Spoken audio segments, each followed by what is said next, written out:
to make classic railroad fudge, Union Pacific style. Hi, I'm Trader Gary and welcome to my YouTube channel. In this episode we're going to go to this famous book here. It's Dining by Rail, and on page 211 they show how to make railroad fudge.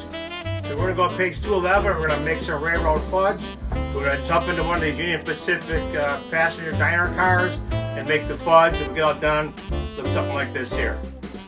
So all aboard to the dining car.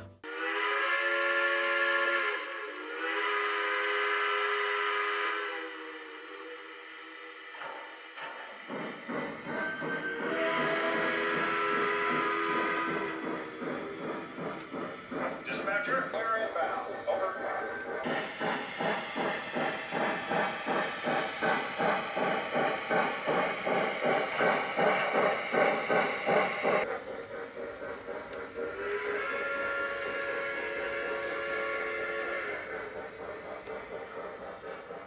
We're up in the kitchen and we're going to prepare the ingredients for our famous railroad fudge. Chocolate, of course. Alright, let's take a look what we got here. Over here you're going to need a saucepan, a deep pan. You're going to need a wooden spoon, a wooden paddle. Over here's the thermometer. This is called a canning thermometer. It should be at least an inch off the bottom of the pan. And over here we got the sugar. The rest of the ingredients, this is kind of break. Take a quick look at this item by item. Now keep in mind I made some slight changes with the book shows. Let's get this up close, take a look at what we got here. And we're going to need 3 cups of sugar. Then we're going to need 2/3 cups of Hershey cocoa, followed by some salt. And then just about a small tablespoon, not quite full, a little less, a full tablespoon. Next item is the can of evaporated milk, whole entire can. Half a stick of butter or a quarter cup of butter.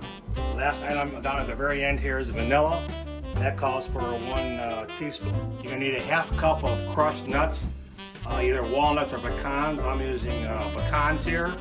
Then butter up your 8-inch square bowl or pan, and have some press paper in there. You actually got to coat it with some butter or use some kind of spray can butter. All right, let's add the dry ingredients. Put the sugar in. Keep in mind you have to have this wooden spoon or wooden paddle nearby.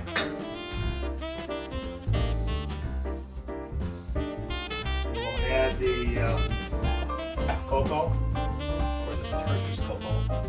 It'll be the best for our fudge. And the salt. So I kind of cut back on the salt a little bit here. Just a teeny part of a quarter of a teaspoon. And let's get this up here mixed up. Now we're going to mix the dry ingredients up, and then we'll bring it right back. All right, we're going to remove the thermometer so it's out of the way for the mixing process. As I said, we're just going to mix this up good. So it's one combined thing, and we don't see any more of those white sugar showing. And just keep mixing this up good to get almost a light brown color out of it. You want the chocolate and the sugar mixed together well.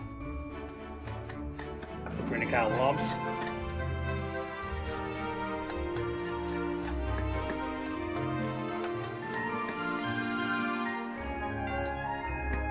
Keep in mind, some of the lumps will come out during the boiling process. The bottom of the pan scraped up good. There's our mixture. All right, let's get it at medium-high heat.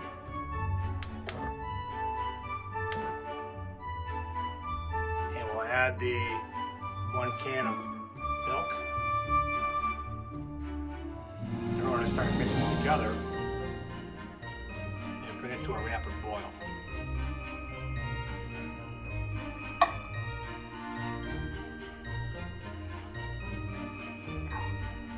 The trick here is it must all be blended together good, or we won't get good railroad fudge.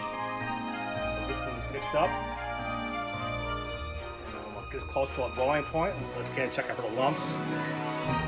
But you gotta keep this mixture moving, or it's gonna burn. Especially at the bottom of the pan, you kind of feel it coming around. All right, we're still stirring this. We're getting to a slight boil. When it gets to a rapid boil, we're gonna turn the heat off and put the thermometer back in. All right, it's coming to a rapid boil. We're gonna drop the thermometer back in. And we're gonna bring it to a rapid boil. Right now we're about 230. We're about 10 degrees short. We are getting a good boil here. How's the bubbling going? It gets to 240. We'll stop the heat and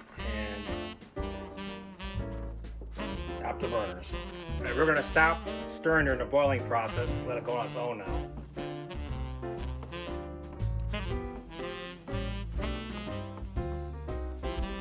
Now we're just going to sit here and wait for it to get to 240.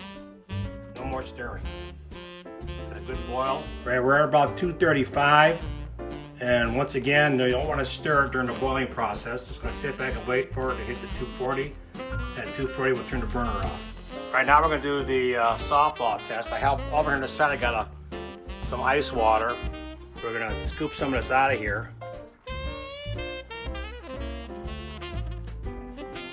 If you want to do a softball test, we're not quite getting the softball. We may have to proceed without them. Yeah, it is making little balls in there. I think we're going to be okay. All right, let's turn the heat off. All right, we got the heat off. We're going to put our butter in now. All right, here comes the butter, goes in. Let that float around. Don't do any stirring yet. Now we're going to add the vanilla. And that's it, except for the pecans in our case. At 110 degrees, we'll do a stirring for the final stage of stirring. And as soon as the thermometer drops down, we'll stir it and put it into our 8-inch square pan. This will take about 45 minutes to cool down to 110 degrees Fahrenheit. All right, we have 110 degrees on the thermometer. Let's take the thermometer out, get it out of the way. Clip this goop later.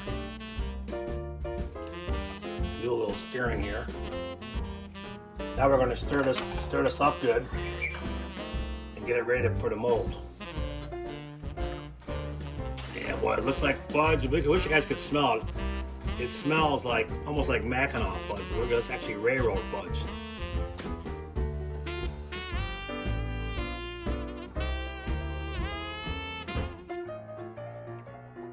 Alright, now before we go to the mold, we're going to get a couple more stirs, put in our pecans.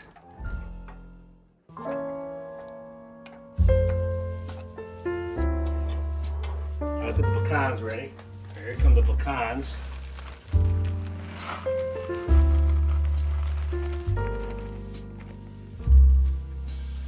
Let's work the pecans in.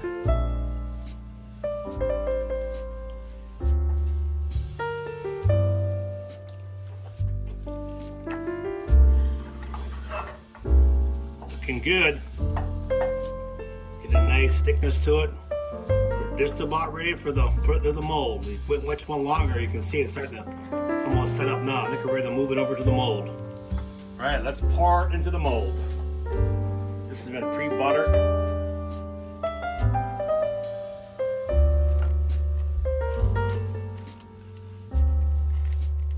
So we're getting a good pour here. Yeah, looking good. Smells great. Level us out a little bit.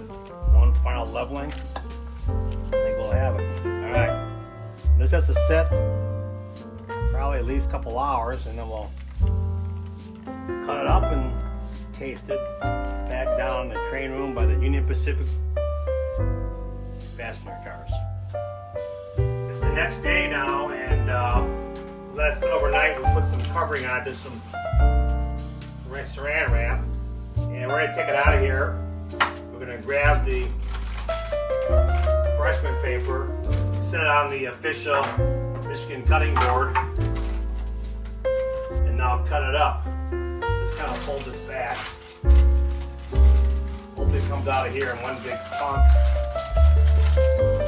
Looks like it is. That's it. Oh no! Broke the corner off, but hey. That's all part of the deal making fudge. There's a one pass. We're going to change knives. We're going to try a little longer knife. We're trying to score it a little bit first.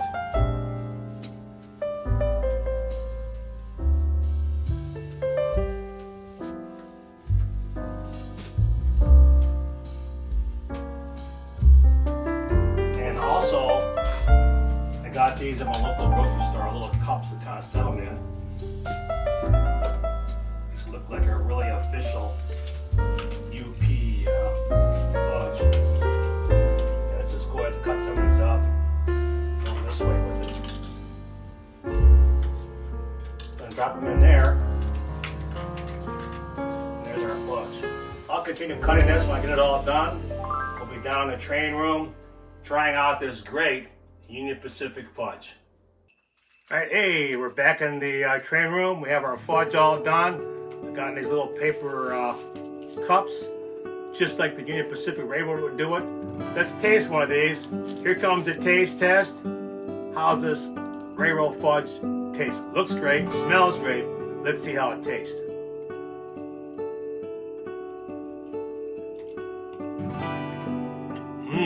Yeah.